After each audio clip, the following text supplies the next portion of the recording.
সালমা, তুমি আমাকে ক্ষমা করে দাও। আমি তোমার কাছে অনেক বড় ভুল করেছি। তুমি যেভাবে হোক আমাকে এখান থেকে বার করো। চুপ কর জানোয়ার, তোকে ক্ষমা করবো আমি? কখনো না। তোর মতো বিশ্বাসঘাতকের জন্য আজ ভালোবাসার প্রতি মানুষের বিশ্বাস হারিয়ে গেছে। আমি চাই তোর যেন ফাঁসি হয়। চলো আব্বা। কি হলো বাপ, চলে যাচ্ছ যে? কাকা, আমাদের কর্তব্য শেষ, তাই আমরা চলে যাচ্ছি।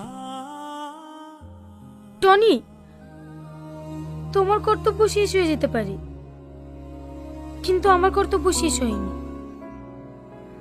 সেদিন তোমাকে